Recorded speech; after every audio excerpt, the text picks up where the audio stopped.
All right, friends, we're back, and I've got the obviously the heads and the intake bolted on the 406 block.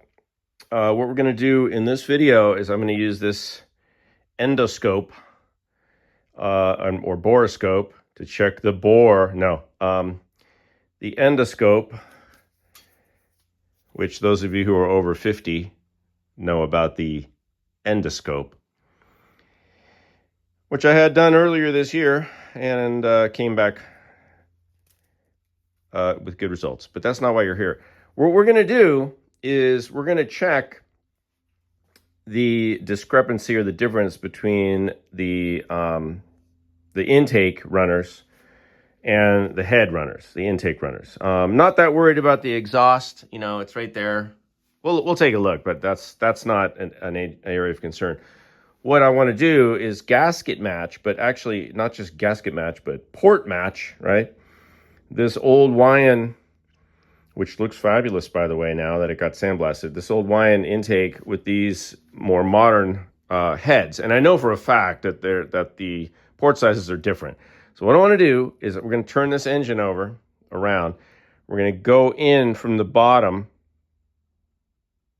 and we're going to take a look. Now, I can't show you, I can only show you the results of the video. So that I'm going to plug this into my phone, which is what I'm using right now. It's got little lights on the end. And we'll see what we could see, all right? So I'm going to do that, and then I'll have some, I guess, voiceover commentary on what that looks like. So let's do it. All right, we're going to start off in runner for cylinder number 2. It's just the way the engine was. We're working from the even side.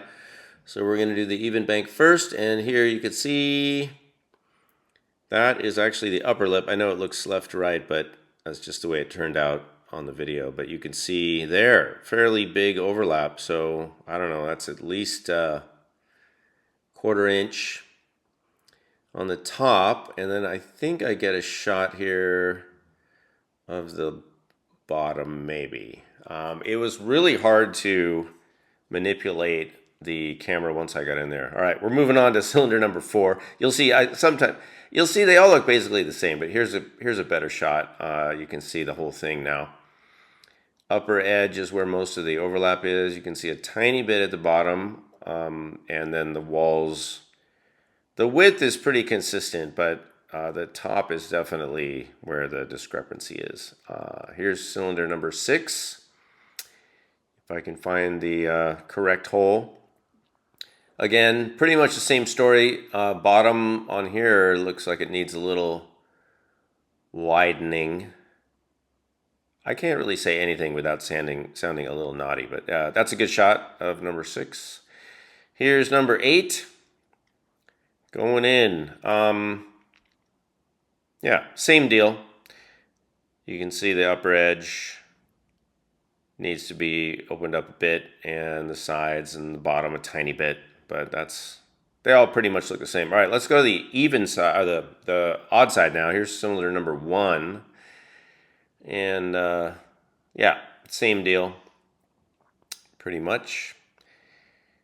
It really is a challenge to manipulate the camera, though, when you're moving up you have all different directions, and you're looking at the camera monitor and you're trying to move it. It's kind of tricky. All right, here's cylinder number 3, or runner set number 3 to the intake. Sorry for the shaky camera work.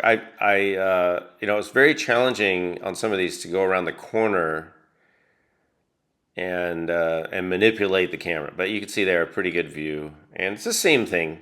They're all pretty much the same. But I wanted to do all of them just to make sure. So here's number 5. And I'll get in there too on the intake. You're looking down the intake right now, and you can see there's a little bit of work that could be done to kind of smooth that out, but not super necessary. The intake runners on the intake manifold don't have to be super, polished. You want a little bit of roughness just to break up the air-fuel mixture. And now here's cylinder number 7. I actually did do a little edit on this one because it was so shaky. It took me a minute. But that's the upper edge. And then this is the lower edge. And we're looking way down the intake.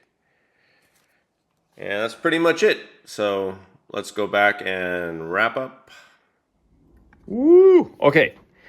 So you guys, what did we discover? One, it's not that easy to operate one of those borescopes because it's just, when you get in there, the thing is all turning around different directions and it's really hard to maneuver it because it could be backwards, right, to what you're seeing. So I was trying to move it left and it would move right, and go up, it would go down. So you have to move it in the opposite direction sometimes that you're trying to look, which is, it's just kind of a mind, but I think we all agree. The good news is I did all the cylinders. I checked all the runners, the mating surfaces, mating area of the runners, and I'm pretty sure that what I saw was that it's all pretty consistent. Like the width was pretty good.